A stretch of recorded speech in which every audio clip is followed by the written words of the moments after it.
ተንከስ ሳታስመስል የኔ ደበቀው ምንም ደብቀው ካርታውን ነው በዛች ምስኪን አከለ ስንኩል እያሳበክ ነው ካሜራ ላይ ቪዲዮ ላይ ምናምን ትላለህ ውሸትህን ነው ስልክ ደግሞ አልተሰረቀ በሷ ዝም ብላ አታሰማ አብዳል እንዴ ያ ሰይጣናት እንደዚህ ብለኝ ነገረች እኔ ምን ወሰድኩት ነገር የለም ራሳችሁ ወሰደች ያው እንደምትተኝ ነገር አይከሳቀስም ፓራላይዝ ነኝ አንተ ግን አይነ ደረቅ ሌባ ነህ ለነሱ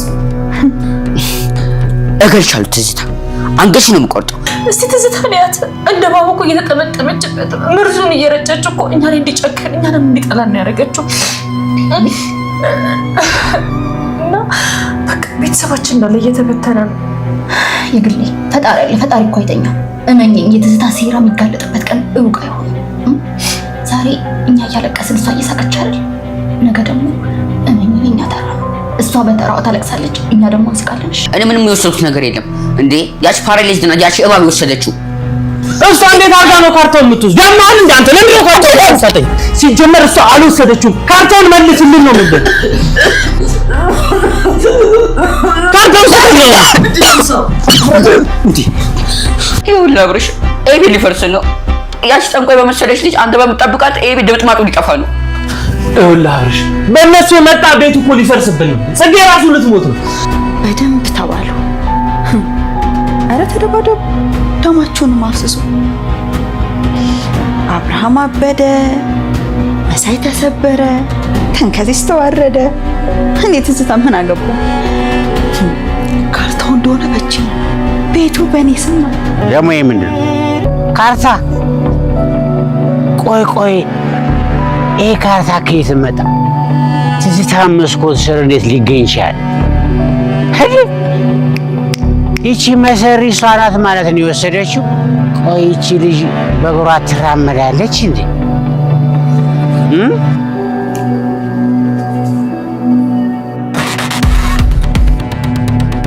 ማን ነው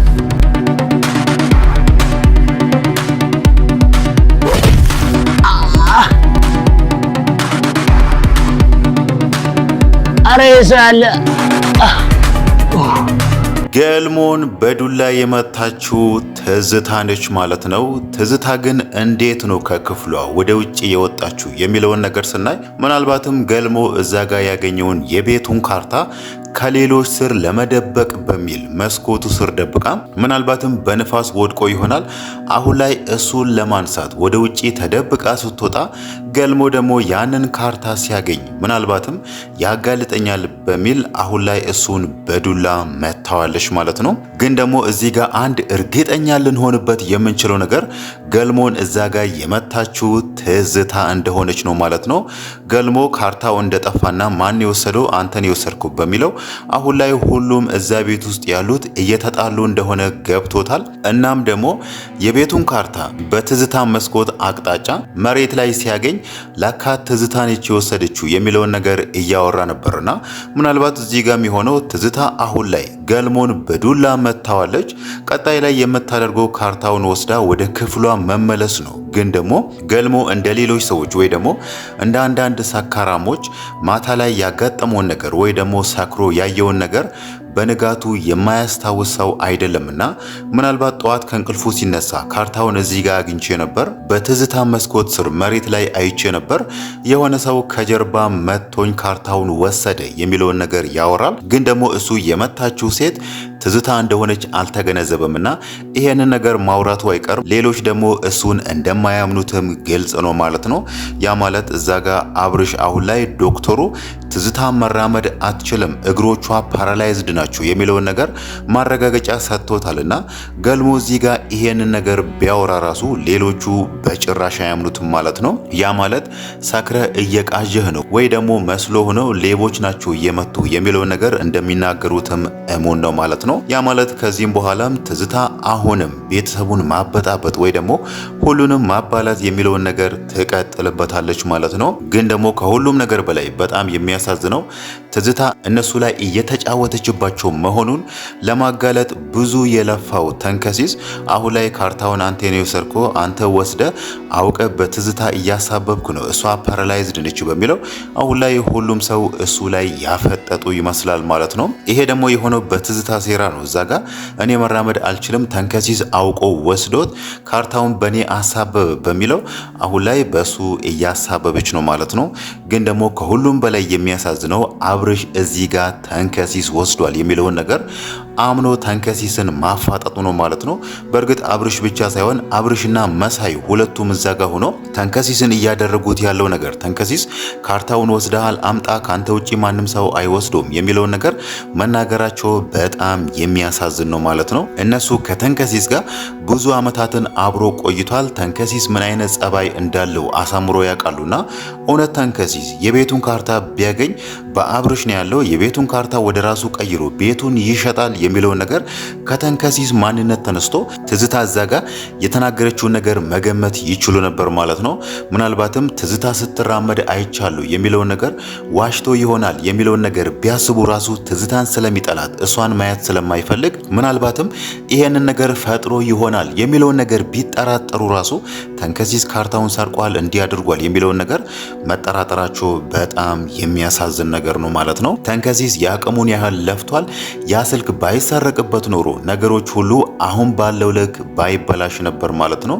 ግን ደግሞ ስልኩ ስለተሰረቀ አብርሽ ራሱ አሁን ላይ ከትዝታ ጋር ሆኖ ስልኩ አልተሰረቀብህም ዋሽተሃል በሚለው የተንከሲስን ልብ የሚሰብር ነገር እየተናገረው ነው ማለት ነው። ምናልባትም አይታወቅም ተንከሲስ ከዚህም በኋላ ነገሮች በዚሁ የሚቀጥሉ ከሆነ ከጠረጠራችሁኝ እኔ ሌባ እንደሆንኩ የምታስቡ ከሆነ ከዚህም በኋላ ከናንተ ጋር የምቆይበት ምንም ምክንያት አይኖረኝም በሚለው ምናልባትም ቤቱን ጥሎላቸው ሊወጣ ይችላል ማለት ነው። ያ ማለት አብርሽና መሳይ አሁን ላይ እያደረጉት ላለው ነገር በኋላ ላይ ተንከሲስን እግሩ ላይ ወድቆ ይቅርታ ይጠይቁታል ማለት ነው። ያ ማለት ይሄ ነገር የጊዜ ጉዳይ ነው እንጂ አንድ ቀን መጋለጡ አይቀርም። አንድ ቀን ትዝታም በእግሯ እንደምትራመድና እየተጫወተችባቸው እንደሆነ መጋለጡ አይቀርም ማለት ነው። ያኔ ደግሞ ምናልባት ተንከሲስን ምን ብሎ ይቅርታ እንደሚጠይቁት ባይታወቅም ግን ደግሞ ይከብዳቸዋል ብለን እናስባለን ማለት ነው። ያ ማለት አሁን ላይ እያደረጉት ባለው ነገር በጣም እንደሚያፍሩና እንደሚጸጸቱ ግልጽ ነው ማለት ነው። ሌላው ነገር ደግሞ የቤቱ ካርታ በትዝታ መስኮት አቅጣጫ ስለተገኘ ምናልባትም በመስኮቱ በኩል ከሷ ስር ወድቆባት ላይሆን ይችላል። እሷ ባለፈው ካርታውን ወደ ስሟ ለሚቀይር ሰው ሰጥታ ነበርና ምናልባት ካርታውን በስሟ ያደረገላት ሰው በሷ ስም ያለውን እዛ ጋር ያዘጋጅላትን ካርታ አምጥቶ በመስኮቷ ስትሬት እዚህ ጋር አስቀምጬልሻለሁ አንቺ ቀስ ብለሽ ወጥተሽ ውሰጂ በሚለው ምናልባትም ከትዝታ ጋር እንደዛ ተግባብቶ ሊሆን ይችላል ማለት ነው። ካርታውን የቀየረላት ሰው ደግሞ እዛ አስቀምጦላት ሲሄድ ትዝታ አሁን ላይ ካርታውን ለመውሰድ ስትወጣ ምናልባትም ገልሞን አይታው ሊሆን ይችላል እንጂ በእርግጠኝነት በመስኮት በኩል ወድቆባት ነው የሚለውን ነገር ልንደመድም አንችልም ማለት ነው። ያ ማለት እዚህ ጋር የምንይዘው ሁለት አማራጭ ነው። ወይ ካርታውን የቀየረላት ሰውዬ ትዝታ ከዛ ቦታ መታ እንድትወስድ እዛ አስቀምጦላት ይሆናል፣ ወይ ደግሞ ትዝታ ካርታውን እነ አብርሽ ያዩብኛል በሚል በመስኮት በኩል ደብቃ ምናልባትም በንፋስ ወድቆ ሊሆን ይችላል ማለት ነው። ግን ደግሞ እሷ ወደ ውጭ የወጣችው ካርታውን ለመውሰድ እንደሆነ ግልጽ ነውና እዛ ጋር ገልሞን ስታየው ገልሞ ፊቷን ካየ ይሄንን ነገር ይናገራል።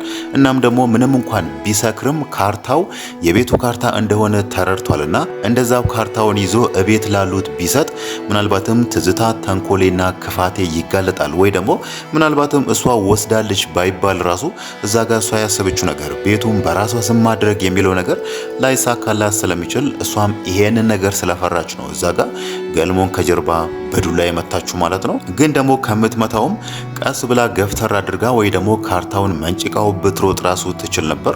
ግን እሷ ሁሉንም ሰው ስለምትጠላ እዛ ቤት ውስጥ ያሉትን ማየት ስለማትፈልግ ጥላቻም ስላለባት ነው አሁን ላይ ገልሞን በጭካኔ ከኋላ ማጅራቱን የመታችሁ ማለት ነው። ሌላው ነገር ደግሞ የጽጌ ነገር ነው። የጽጌ ሁኔታ አሁንም እየተባባሰ እንደመጣ ነው ማለት ነው።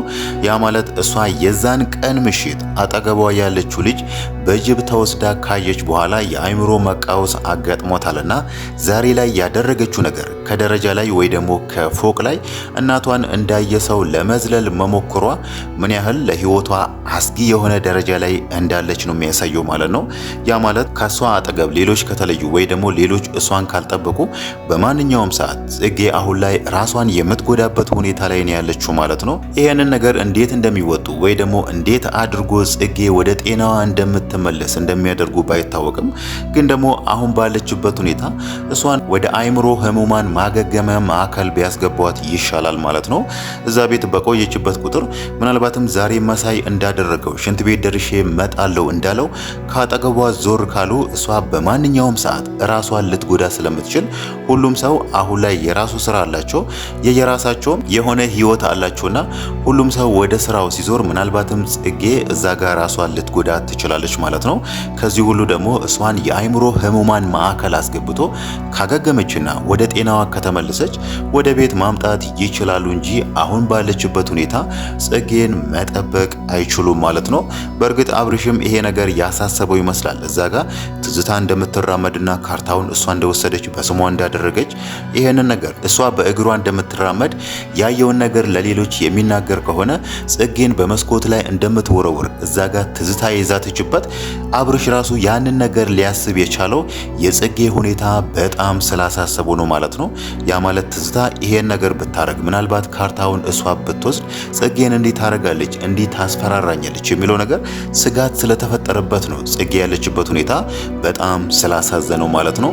ሌላው ነገር ደግሞ የግሌ ነገር ነው። የግሌ አሁን ላይ እየሆነ ባለው ነገር ጽጌ ላይ በደረሰው ነገር ራሷን ነው ተጠያቂ ያደረገችው ማለት ነው።